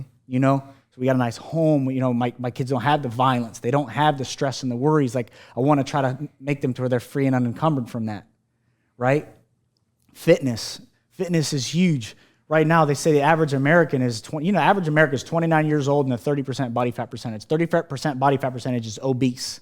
That's me. People don't know, but when you think obese, you think 500 pounds. Yeah. Right? Most people walking around are borderline diabetic, high blood pressure. I'm not saying this, I'm not trying to body shame anybody, but my whole thing goes with fitness is I needed to get the fitness together because I had low self-esteem. So I thought if I could get some muscles, get my fitness right, then you can't buy confidence. So I hired a trainer and a dietitian. But just this past year during COVID, I talked to my buddy, Dr. Chalmers. He was speaking at an event, and he said, hey, man, like, yeah, you're on these magazines and stuff like that, but are you healthy inside? So we did a heart scan. Guess what? 0% blockage in my heart and my arteries. I'm doing the right things. Yeah. We had a sleep apnea test. I snore like a freight train, apparently, but I don't have sleep apnea. I snore like a fucking freight train, right? Yeah. But I don't have sleep apnea. That's good. Right? My whole goal is yes, aesthetically, I go to the gym twice a day because it's more for me, right? But I want to be able to walk my daughters down the aisle in 20 years. Yeah. You know? I'm not going to be busted and stuff like that. Like maybe something's going to take me out. Cancer will take me out, but I'm going to do everything I possibly can today to take care, make sure that things tomorrow's taken care of. So if I want to walk my daughters down the aisle in 20 years, I don't drink alcohol. Yeah. Everyone around me growing up, they're addicted to drugs and they're alcoholics. I've got family members that have died cirrhosis of the liver. I don't even want to tempt fate. So in 2010, I got signed up for a bodybuilding contest. I said, how's alcohol fit into this? He said, 1 alcoholic drink slows down your metabolism in 72 hours. I said, cool, I don't have to drink anymore. I don't have to worry about 3-day hangovers because that's what was happening when I was about 26, 7. So I got my fitness right, Yeah. So those are the certain things I can talk about. I got a funny story on fitness. Is that answering some of your questions? Just like I said, to me, I think the perspective of, having those 6 principles of things that once they're aligned, kind of give you the roadmap to success. To me, even more importantly, is understanding, like for anybody that was going to read it, is that, most people that are going to pick up a book like that is somebody that's struggling or needs motivation or wants to learn something. Yeah. That struggle, that need, that desire to want to learn something is going to be deep rooted in failure. Yeah. So to me, nothing makes somebody who's trying to teach you something relate to the person that's being taught more like a common experience in failing at something. So to me, like, just in the interest of out of A, my curiosity, and B, anybody that would want to read it, I know that's going to set the stage for the why. I made the book very reader centric. I put some funny stories in there. So in 2004, we come back to fitness. In 2004, I got a membership at the local gym, and there's this Asian dude like working out. And you've been in the gym like, man, I want to look like that, right? Yeah. And there's this dude was like working out. I'm like, wow. So he was like a local bodybuilder in Columbus, Ohio. Was like killing it, looking amazing. I think he got first or second place at the Arnold Classic, which is a big fitness show. Well, anyway, I remember going to the gym. I went for like 90 days because I didn't have a trainer. I wasn't eating right. I was just, whatever. But anyway, I just remember that Asian guy, and I was like, I want to look like that one day. Flash forward. I still had that itch that my fitness wasn't where I wanted to be. So I hired a trainer and a dietitian. I got the best. I didn't want to be like some bodybuilding person. I just wanted to be in the best shape of my life. Figured I was making a little bit of money. I can afford it. And the market was crashing. So I knew that like life was variable. The control could be what I'm eating and how I'm training. So I used that as like my control. The variable was life. If I can control this, I can focus on that. It drowns out the noise. It keeps everything fed. That's why I go to the gym twice a day. Yeah. So anyway, get a trainer and a dietitian. And I ended up getting in the best shape of my life. So come around May, I went from fat to fit, from fit to fat. I went from 135 pounds to 216 pounds, fat as fuck. I had to put on muscle. I had to become anabolic. And then I went from 216 to 154, but I had like 11 or 12 more pounds of muscle. So someone says, like, you've been skinny your whole life? No, I've been both. I was trying to show houses. I would walk up a flight of stairs and be like, second floor laundry. I'm going back downstairs, right? Mm-hmm. So I'm showing houses in that state. But pull it all back. September that year, so I had 9 months of training. I remember the day of weigh-ins, I was 9 pounds over, so I had to do the sauna, and I had to do all this. I was like hysterical. I was like losing my mind. I was drinking Gatorades, but I was in the sauna, doing all this stuff to cut weight. Well, the funny thing is I got on the scale by the grace of God, the water manipulation that we did, I made weight. But then that whole night I had to eat and I had to read, so I looked good the next day. Yeah. Well, I got off the scale. I made weight. Remember that Asian dude I said I wanted to look like? Guess what? He was 2 dudes behind me. He gets on the scale. What weight class is he in the next day? He's in my weight class for Mr. Ohio. So the dude that I wanted to look like 6 years prior, I'm actually going to be in a bodybuilding contest up against him the next day. This dude had years of training on me. But you know what's funny? I won. The next day, I won Mr. Ohio lightweight contest, like our class. He took second. So the dude that I wanted to look like, I beat. He had years on me. You know how I beat him? Conditioning. Yes, I had genetics, but I beat him because thing is, he'd been doing this a long time, so maybe he's just kind of going through the motions. So my bosses, everyone around me, when I told them I wanted to get into fitness, they said, you don't have the bone structure for it. This is silly. My friends were like, oh, you're not going to drink anymore, so I lost my friends. I got in the best shape of my life. So the dude that I wanted to look like, I beat him in a bodybuilding contest, right? And I won. So that proved to me that I can truly do anything that I set my mind to, and I'm really petty because the days that I wanted to cheat on my diet, all I could think about was Bill being like, we don't have the bone structure for that. You know what the funny thing is? A year later, I took a whole full year to train. I went into North Americans, which is a national level contest. When you win your state, you go to nationals. They're like, hey, put these board shorts on. They got this new division called men's physique. And I said, yeah, fuck it. What's going on? What's happening? Let's do it. I get on. I put the board shorts on next day. I'll win the show. I turned pro. So like all these things to start off because I wanted to get confidence. But then it like snowballed. Anything I do, I can't just leave it alone. I got to, what else can we do? Just like the cars. You get the car, like, wheel suspension, body kit. Same thing with anything else. But the moral of the story is like I started off as one thing, but my mindset is like, well, let's see where this can go. Next thing you know, I found out that there's really no money in fitness, but you can monetize it and get your picture taken and be on covers, all this stuff, and they pay you. Well, absolutely. I could still sell houses, but then get money, mailbox money coming in from the photos. Yeah. So the thing is, that's when I learned that fitness was huge because then now the way I carry myself and the confidence that I now have because I feel good about myself and I feel good. So I got the mindset and I got the body too. People looking like, oh, he's in great shape. No, because the thing is like, am I going to put bad gas in a Ferrari? No. You know, my fitness, the way I look, I sell roofs. Look at me. I look like I just walked off the PGA Tour. Yeah. Can't say you judge a book by its cover. We all do it. But the thing is I want to make sure that I look the best I can. My mindset is as sharp as it can possibly be. That's my competitive edge. I've got the empathy because I had a little bit of a rough upbringing. So I took my sales, I took the way I look, my fitness, my mindset.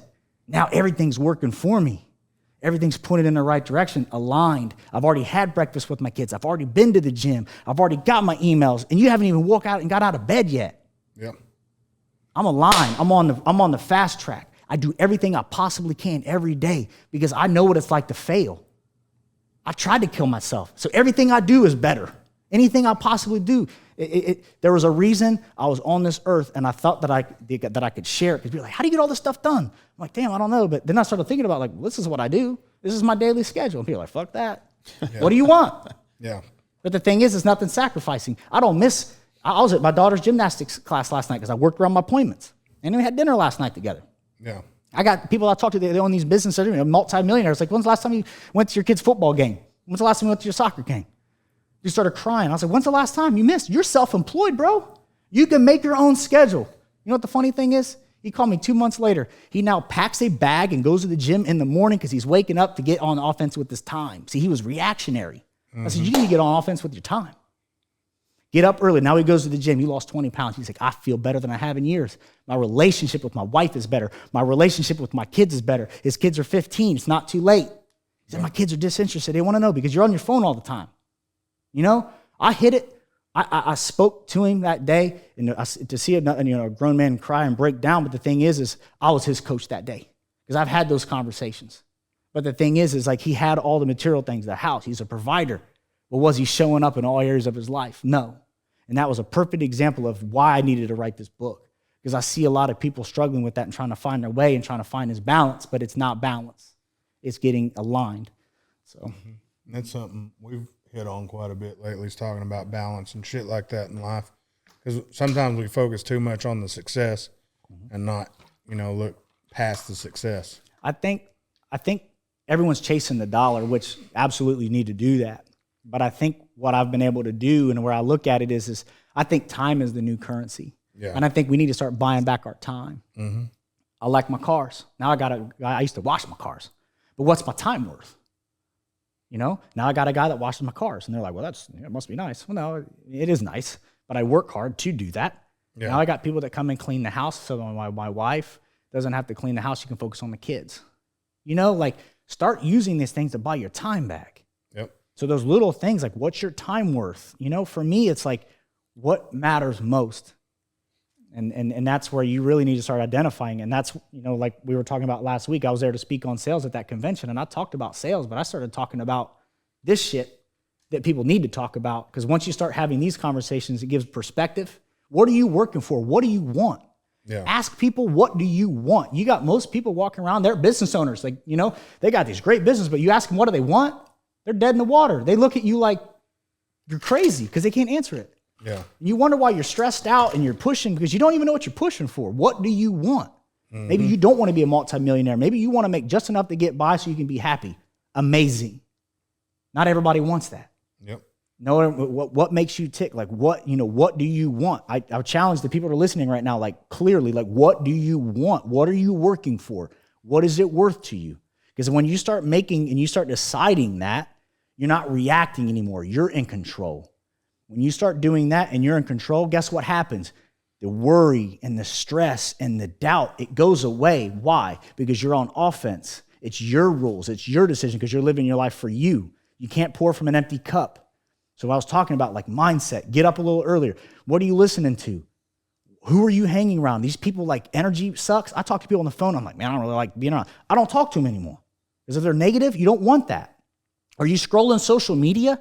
What does it make you feel? The algorithms are pointing negative at you. So you wake up in the morning before your feet even hit the ground. You're scrolling through social media. Now you're tripping because you're bugging, because you're getting triggered or whatever it may be, because you don't like someone that someone posts. Keep scrolling. Or guess what? Don't wake up and start scrolling before I get to bed. Why don't you get up and listen to, get up, grab a workout or listen to a podcast or read a book or whatever. Why don't we start putting positive information in? What are you putting in? Yep. Everything we do is negative. Yeah. That's it. So I just started eliminating a lot of those things, and I started, if it's not serving you, get rid of it. Yeah. Yeah, you've known this person for 20 years. I got a couple friends that I tried to hire a guy a couple years ago. I'm like, man, my wife's like, you probably shouldn't hire this guy. I felt like I should hire him because I felt like I've known him for 20 years, and guess what? It was a bomb. But I wanted it more than he did. And so if you've known someone for 20 years, if they're not serving you and they're your friend, but you're just friends with them because you've known them your whole life, is that right? There's seasons in your life. Are they serving you? It's not, it may sound like a dick, like, man, he's really cutthroat, but no, like, think about it. If someone's not serving you and they don't make you feel bad and they're not supporting you and this and that, or they're riding your coattails because they've known you for a whole long time and now you feel like you owe them something. You don't owe anybody anything. It's a two-way street. Are they making your life, are they bringing value to your life? Are you bringing value to their life? Then it's mutual. Yep. You kind of talked about it. Talking about the stakes. Yeah. No, 100%. I mean, I'm big on if I can help somebody, I want to help them as much as possible. If they're helping me, it's got to be a give and take, on both ends, not just take. And you both do well. But if you got someone that's just take, they're taking from you and they're holding you back, and that shit sucks. I agree. When's your book come out? So it's a great question. So the book is at the publisher right now. We're doing a whole PR thing behind it. Another thing that we did with the book is I didn't just want motivation's temporary, right? You go to a meeting or whatever over the weekend, and then you're back in your cubicle on Monday, and you don't apply anything that you did. Yeah. So we developed an app that goes with the book. It's called Align Your Empire app, and basically what it's going to do is, like, the principles in the book that you learn allows you to track it. And at the end of like 30 days, you can see like where you're showing up in certain areas and where you need to work in other areas. It's an accountability tool, but it's also fun. And there's services in there. So like if you're having a hard time with your diet, well, if you're having a hard time with your diet, I teamed up with Icon Meals and they can get the food delivered to your house. Again, which is good food. Amazing food. I eat them, but it allows me to not have to prep my food. Right, and I microwave it. It's very healthy food, and you can pick out what you need, and you can pick out what you like. See, the thing is, when they go on a diet, like all the stuff I can't have. Well, think about all the stuff you can, and then Icon Meals will put all the stuff that you can't eat into your diet, so you're eating food, you're feeling good. So it has the resources in there that you need, and I've also got something cool in there. So if you show up to the gym for 30 days in a row, it gives you a badge, and then you may even get an offer from like Lululemon or something like that says, "Hey, congratulations, you went to yoga." For 30 days in a row, here's 20% off coupon to go to Lululemon. I'll tell you what, I can't do yoga. I'm as flexible as a hard-on, so let's get that straight. So I'm not going to get no badge on doing yoga. But we kind of gamified it, and then we built, like I said, with the tech company that we have, we built this really cool resource in there. It just allows you, and then we created subgroups. So it's just going to be really cool. I'm trying to create a community. I don't know if there's going to be a lot of money being made from this. It's not about that. It's about creating a community, because I find that like once you find out if you're going some of the same struggles, you're going to find some people that you're going to be able to align with, and you're going to be able to, so like the book is, with the app, if someone doesn't read the book, they can still use the app, but I think it just gives you perspective. Yeah. And I don't think this is a book you're going to read and be like, whoa, I'm going to crush it. I think this is a book you're like, wow, like you really called me on my shit and really asked me some tough questions that I need to figure out. Yeah. And then the app will allow you to track it. So hopefully with that, I think motivation is temporary. Once you define your purpose, then you can go to work on yourself. The app is a resource for that. And that all launches when? Soon. You don't know Very yet? soon. I can't give you a date right now because with the publisher, it was going to be self-published, and then a publisher picked up the deal. By the grace of God, like this is one of those things I just did for me. Yeah. And then a publisher said, hey, we're very interested in it and we're going to do it. So very soon you'll know, like through my social media and start following me, you'll know. Yeah. Because a pre-sale and all that stuff can be coming soon. We'll have a link to your social in the description below on the YouTube page. Yep. I kind of want, when it launches, I'd like to read the book and then have you back on if you'd want to come out and talk and do some more shit. Yeah. I'll do that too. So here's the cool thing is I did, you can have the book. It's got to have the paperback, the hardcover, and all that stuff. It's going to be made. It's going to be in all the the major distributions, Barnes and Noble, and all that stuff, right? I also recorded an Audible of it. That's the one I'm gonna do. Me too. And I listened on 2.0 so I can get through them quick. But I took a page after David Goggins, who's one of the team guys. I really like how he did like a podcast recap after each chapter. Mm-hmm. So I did that as well because when you write a book, you're like, damn, I left that out. It allowed me to. Kind of expand on a few things that I didn't. So we did like a podcast after each chapter. Okay. So I did that. So that'll be available. You have Kindle. So all the different ways you need to listen and read to the book is available. Yeah. So the same way with us. So good. I definitely want to have you back on. You have any more questions? Since we do have a big car contingent, if you could just talk about the cars that you do have, what you like about them, et cetera. I love all cars, and I'll tie that in with the last thing, the book. The last thing I talked about was networking and networking with a purpose. People say cars are a bad investment and blah, blah, blah. Maybe they are. I don't know. But the cars I currently have, I've got a Ford F-250 diesel. I've always wanted one. I just got it. I have a Lamborghini Aventador S, wheels lowered, crazy exhaust on it. I've got a Denali XL. It's the family mobile. And then I also just picked up an S560 Benz. I had a Rolls-Royce Ghost last year. It just didn't have any technology in it. I mean, it was a dinosaur. It was a 2018 Ghost. Looked awesome. It was on 24s. I did a bunch of stuff to it, and then I was like, I don't love it. I like the way it looks, but I didn't love the way it drives. So I sold it, and then I got a 488. The 488 was the stepping stone to get the Lambo. Mm-hmm. But I made $20,000 on the Huracan because with COVID, I bought it early, sold it at the end of COVID, had a great time with it, but again, just stair-stepping up. Mm-hmm. But what I want to talk to you about is how can you network with your hobbies? So a lot of people like to play golf. They go chase the white ball around, but you're playing same golf with the same dude. So are you networking or are you just screwing off and not getting your work done? Guess what? I moved to Dallas. I didn't know anyone here. So guess what? I like cars. Oh, you like cars? Cool too. Oh, what do you do? I got a plumbing company. No shit. We got a roofing company. Next thing you know, we're trading biz. Yep. That's what I did. That's how me and him met. If it wasn't for the cars, me and him wouldn't met. Well, that's exactly my point. So the thing is, once you start, again, coming back to your tribe, like find people that you have similar likes to, and the next thing you know, like with the Lambo guys, I'm coming in. The cool thing about the Lambo guys is a lot of them are self-made dudes. They're blue collar, right? So they have blue collar industry. A lot. You start talking like, I really like you. I think that's cool. Like you should talk to my friend. So next thing you know, like I'm getting roofing jobs. I got brought in on a big tech deal this year just from that. So the cars has always been, like I said, it's in my DNA. But I've leveraged the cars, not in a negative way. I'm not on the take. Like, that's not it. I'm not in the cars solely to get the networking. But what I'm saying is when I'm at a car meet on Saturday, I'm talking. I'm networking. Yeah. So I don't feel bad about it. Like, I don't feel like I'm screwing off by any means because I'm getting jobs and it's I'm networking and I'm building my influence and I'm meeting more people. Remember, I moved here 3 years ago. I'm still having a GPS where to go in this city because it's massive. So with the cars, that's what I currently have. People are asking me what's next. The V12 Lambo was the dream, and this year I made it happen. I had 30 Lambos at my house, and I did this whole thing. I was like, how cool would it be to like have the drones and have this big cool thing when it was being delivered? Because I bought the Huracan, I had the Gallardo, but I told my brother we wanted the V12, the Countach. I felt like those Lambos were the almost. It was like not a real Lambo, right? My daughter was 4 years old. She's like, Daddy, did the doors go up? And I'm like, it was like the dagger to the heart. No, baby, this is the one. It's like, oh, I thought Lambo's doors went up. I'm like, right? Yeah. So I needed the V12. That was the itch that I couldn't scratch. But now everyone's like, well, what's next? I have no idea. Like hypercars? I don't know. I got like way more years before I could start talking about, buying cars at $1 million. But the thing is, the cars have served me well, and it allows me to have fun with my friends, network, get job done, and then actually monetize it in a way. Yeah. Yeah. I called it was that Aventador the day I saw his ass looking and did a video of that car. Yeah. Like, this motherfucker's buying an Aventador. Oh yeah, I kept it a secret. When I bought the 488, man, I busted. Everyone was like, "Oh, you Lambos, this and that." But I told the guys like, "Look, I'm getting this Ferrari because I'm gonna stair step because your car credit has to keep going up." So that's what I did. And everyone was talking so much shit. And you messaged me and you're like, "What did you do?" And I'm like, "I forget." Yeah. I started posting Batman memes and stuff like that. And my friends that know me, they're like, "You did it." And I sent them like a wink face.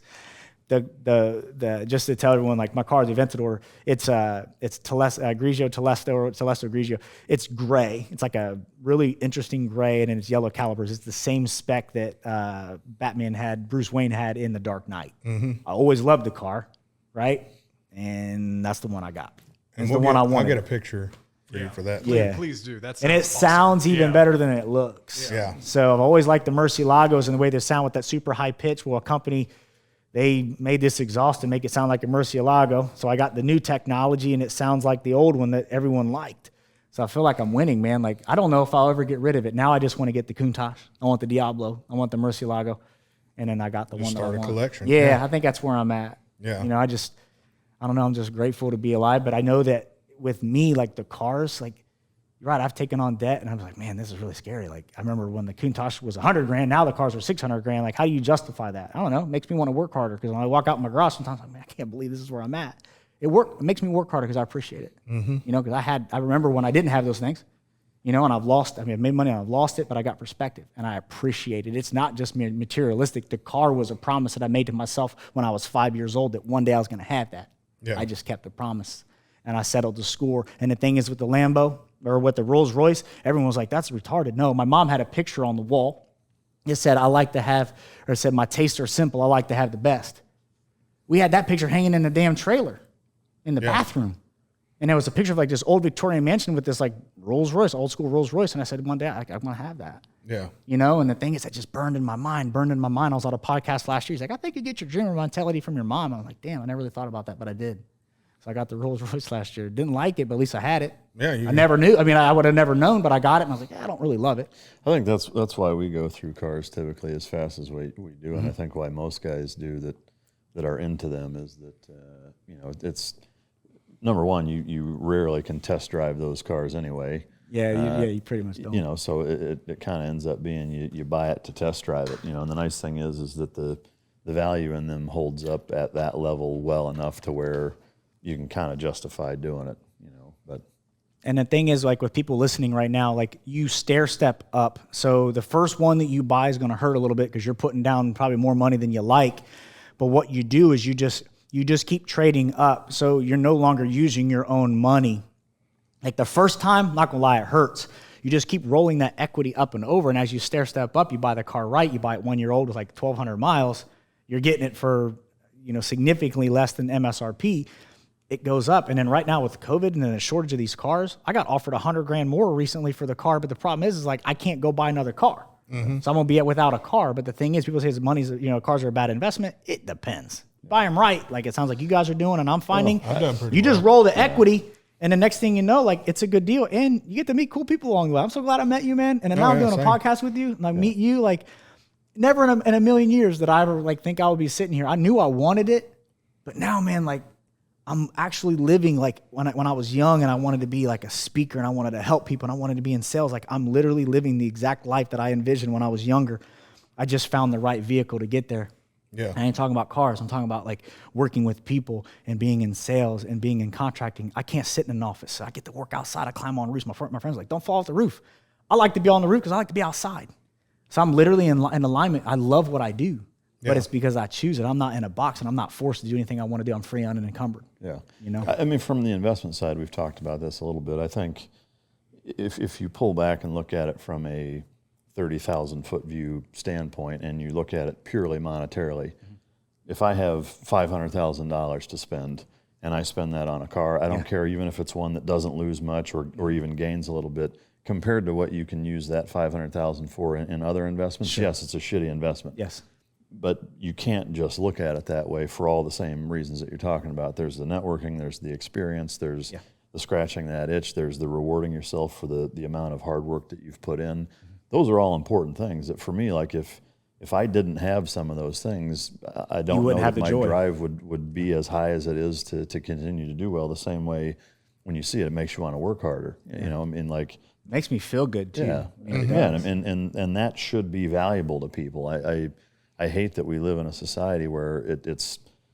I remember growing up, like people that drove those cars and whatever were kind of revered and looked at as successful, and people wanted to emulate those Now people. it's And negative. yeah, now it's like they're villains, they're evil people, they're greedy fucking pricks. Evil capitalists. Yeah, and it's just like, you know, that's it's just such a defeated, shitty way to, you know, jealous and defeated and shitty way to look at things. But anyway, There's a glimmer of hope, though.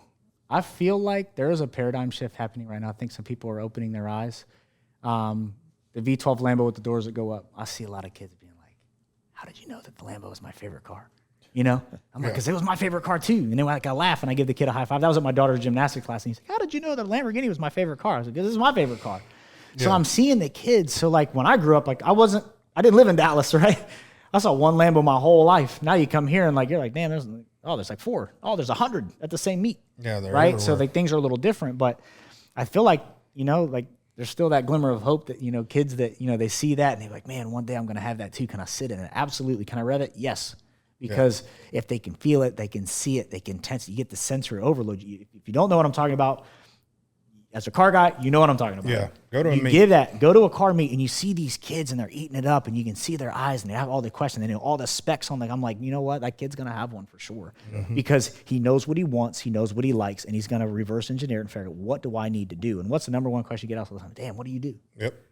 And then you start having to feel like then it's like I don't really know how to explain it. Yeah. I sell dogs or you breed dogs or you know I'm a plumber. Yeah. Whatever. You know. Yeah, like this past weekend, the manager of where we were at, hey, his son wants to ride in your car. I was like, okay, and I threw him the keys. Yeah. What? Take it for a ride. I'm doing shit. You know? Yeah. And I'm sitting there talking to people, and they take off in my car, and I think 3 or 4 times I've been, dude, thank you so much. The kid just keeps talking about your car and all that, and You changing lives, man. but that's what I got the car for. Yeah, it's my enjoyment too, but it's cool to see the look on kids' faces. And I tell him every time we go for a ride, because his daughter likes to go, the look on her face every time. And it's what, 5 months now you've had the car? Every time. Still to this day, she gets out of that. It's a totally different look. And it's like, that's why the fuck we do it. Yeah. Not the just going fast and getting our shit. It's watching her ass one day is going to have a car faster than this. And look at us like we're a bunch of old ass How old is slow your daughter? bitches. 14. 14. So my daughter's 5, and I've taken her to school in the Rolls. I took her to school in the 488 and the Lambo, and I'm probably like, who is this guy? Yeah. But the thing is I'm also doing it strategically because my daughter's not going to be impressed by the kid's Mustang when she gets to high school. So I know she's going to be like, yeah, Especially my the- dad. Because especially I want to the be, my V6 dad can beat Mustang. up your dad Yeah. at the, I want to be the dad, but my dad can beat up your dad. So I think we can get that checked. Yeah. And then the cool cars aren't going to be present. My daughter's going to be, you're really going to have to come to the table. If you're going to date my daughter, you're going to come over, I'm going to be cleaning my guns. Yeah. And I'm going to have a cool car. So you're really going to have to come correct if you're going to date my daughter is really what it is because she's not going to be impressed. I got a story about daughters. I'll tell you off the air. But, well, man, I appreciate you coming down. You good? Yeah, yep. I appreciate you coming down. Do you have any motorcycles now or no? I don't. Well, actually, I do. I'm actually working 3 broken ribs right now because I lost against a tree. So tree 1, Burton 0. I got a CR 450R. Growing up, I wanted a dirt bike more than anything. Couldn't afford it. My mom, every Friday when she would take me back home to Darbydale, we would go to Stop at Ask, and it was a motorcycle dealership. And I would go in and you would smell and tires and all that stuff.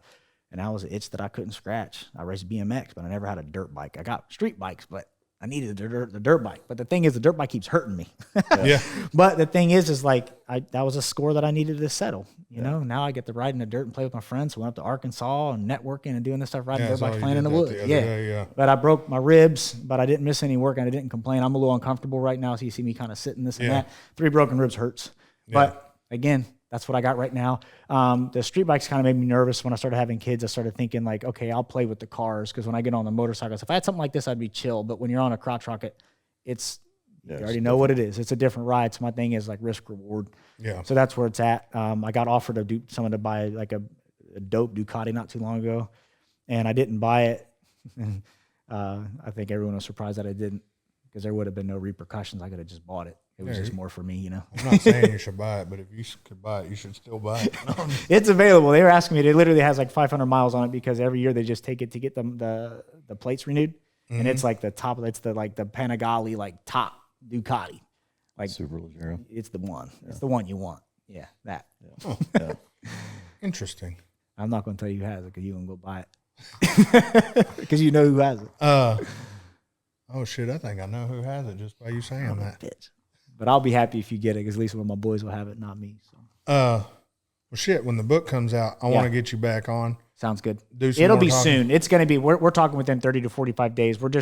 They do it like we were going to self-publish it, and then it ended up, it got picked up. So with that, everyone's like, "Man, I thought your book was coming." Yeah, it is. Yeah. But the publisher kind of dictates that. But I've got all the moving parts and the PR and all that stuff. You know, it turned into a machine. Yeah. I look forward to reading it or listening to it. Right. I'm not gonna. I'll listen to he'll read it. That's like his books. I'm like, dude, I ain't ever read them shits. I'll go listen to them. Yeah.